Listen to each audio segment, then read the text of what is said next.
ఒక వ్యక్తి ఎంతగా నలుగగొట్టబడగలరో అంతగా యేసుక్రీస్తు ప్రభువారు నలుగగొట్టబడ్డారు అనడంలో ఎలాంటి సందేహము కూడా లేదు. He went through excruciating pain and suffering. మాటలలో వర్ణించలేనంత శ్రమ, వేదన యేసుక్రీస్తు ప్రభువారు అనుభవించారు. ఎందుకయ్యా ఇంతెందుకు నలగొట్టబడ్డావు అంటే, మన దోషములను బట్టి, నీ దోషము నా దోషమే మన రక్షకుడైన యేసుక్రీస్తు ప్రభువారు నలగొట్టబడడానికి కారణము అయినది. It was our sin, it was our weaknesses.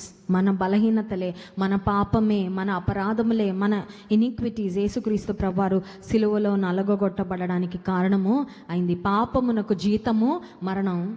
అది మనం పొందకుండా మనకు బదులుగా యేసుక్రీస్తు ప్రభువారు తీసుకున్నారు. He was our substitute. ఆయన మనకు బదులుగా నలగొట్టబడ్డారు. ఒకవేళ నీ జీవితంలో నలిగిపోతున్నావా?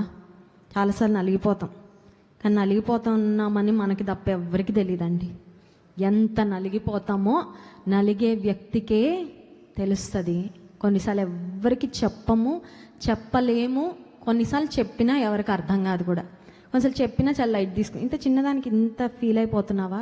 కానీ వెళ్ళే వారికి తెలుసు ఆ నలిగిపోవటం అనేది ఎంత ఇబ్బందికరంగా, ఎంత వేదనకరంగా ఉంటుందో నలగొట్టబడే వారికే తెలుసు. అది మానసికమైన నలుగుడైనా, శారీరకమైన నలుగుడు అయినా. If you are going through pain and suffering today, remember Christ understands it fully. ఒకవేళ నీవు నలగొట్టబడుతూ ఉన్నట్లయితే, అది మానసికంగా అయినా శారీరకంగా అయినా, నిన్ను సంపూర్ణంగా నీ నలుగుడును యేసయ్య అర్థం చేసుకోగలరు.